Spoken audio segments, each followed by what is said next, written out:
Hi, this is Jason with Violator Comics Collectibles coming at you with another toy review. This time we're taking a look at the Star Wars Attack of the Clones Super Battle Droid figure from the Star Wars Saga collection from 2002, and he's number 6 in the series. So the first thing we're going to do is take a closer look at the packaging.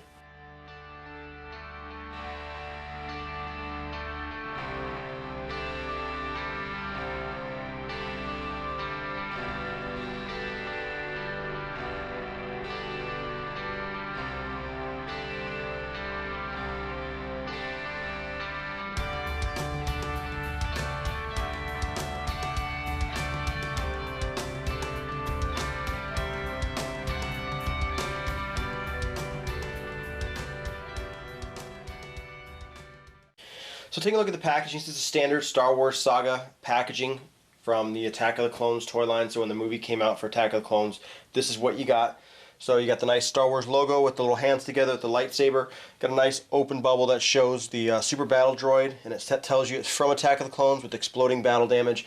They did, in this series, also release figures from other movies. So, you know, there's figures from Return of the Jedi and Phantom Menace, and it would actually say that right here. But this Saga collection is for, you know, was for the main release of the Attack of the Clones movie.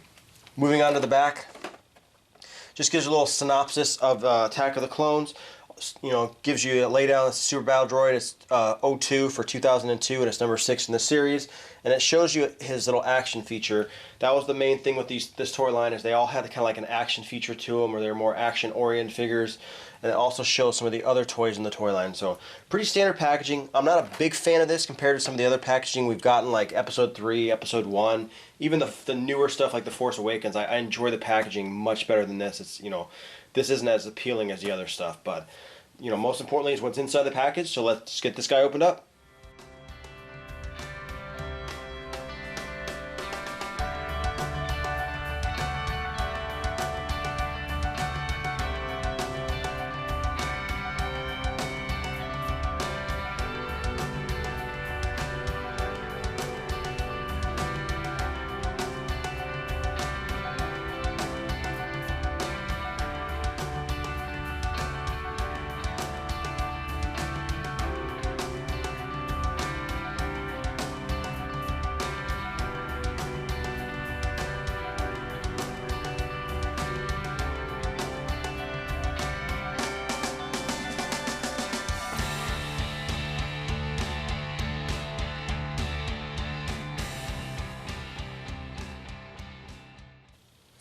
So take a look at the Super Battle Droid. So this is one of those toys that has a lot of features that come with it, and I really like that they did that. Some of the other figures in the toy line were, you know, kind of cheaply done. This guy is a definite exception to that. So obviously this is just the Super Battle Droid in his normal form. So he's got articulation where he can move his arm forward and back. He's got elbow bend for both arms. Same thing for his legs, and he's got knee bends. That is it for this guy. He's also got a little bit of a weird, the way his leg is molded, where you kind of have to have him kind of stand at this angle.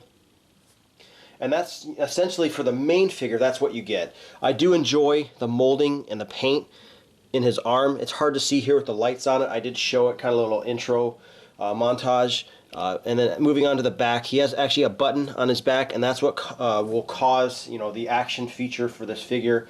So you would push the button, and he basically explodes. So he pops up like he gets shot in half, which is a really cool feature, and it's just spring-loaded, so not too bad. But then he actually comes apart, and that's where the other features are. So he has a chest piece that slides out, and then his arms come out.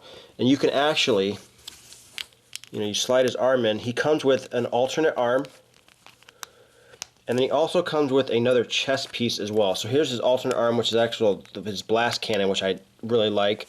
And then his other part is his little chest piece, like battle damage. Now you can use any chest piece you want, but I'm just going to put the other one in just to show you guys. And then put his legs in.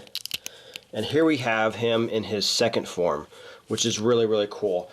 And he's got like a battle damage feature, and he also has a tiny little hole here, which they kind of have that molded like ricochet blast that you can actually stick in him. It almost looks like a boutonniere or something, but you can actually stick it in there. And some of the other, you know, the Jedis in the series had it where they kind of clipped onto their lightsaber, and that way It looked like they were deflecting a laser blast, but this is actually like a blast. You can kind of have it that he's being shot, which is a cool feature. I don't really care for this, but I do really like the molding in the chest piece that's damaged. I think that was done really well with this guy. And he's kind of like scuffed up, like he's definitely been through some battles. And then he's got his arm cannon. Now you could really put this in any arm you want, but the way it's bent with like, it's almost got like a little bit of a bend to it, like it would be like his elbow. It looks better in his right arm. And he's got a spring-loaded missile, which is actually just shot with this little button right here. And I'll just shoot it off into the distance. And it kind of, you know, doesn't shoot real powerful, but really, really neat figure. Like I said, it's got a lot of features on this guy. And finally, for size comparison, here we have the Super Battle Droid on the left next to the Destroyer Droid on the right. And the one on the right, the Destroyer Droid, is from Episode 1. And then the obviously the Super Battle Droid is from Episode 2. So they look really good together. This Battle Droid is one of the better figures that I find in the toy series for the Saga collection and for Episode 2. I like that it's got so many different features and they're not super gimmicky. The one thing I don't like, I definitely don't like the bend in his leg. I think that's it kind of makes him look like he's always kind of like slanted, and you can kind of see that right now. I think that's kind of unfortunate, but everything else is a really, really strong plus. It's cool to have the option to do the little ricochet thing. I like that you can swap his arm out. I like that there's a battle damage chest. I mean, there's a lot of playability here, especially for kids. And also the spring-loaded feature is not something that is just going to happen. You don't push the button down, you actually push it up. And it makes it where it doesn't just pop off all the time. I've had other figures in the past, like the T-1000 from the original Terminator 2 toy line when I was a kid, and then also from the Aliens toy line, there was a Scorpion alien that seemed, if you didn't put him together right, he'd fall apart real easy and he was hard to put together. This guy is not that way. He's real easy to put together. He holds together really good. I mean, you can drop him. He's not just going to fall apart. And he's, molded and painted very, very well. But once again, this has been Jason with Violator Comics Collectibles. If you have questions or comments, leave them in the comment section below. If you like the video, hit the like button, subscribe to our YouTube channel, like us on Facebook, and I'll see you guys next time.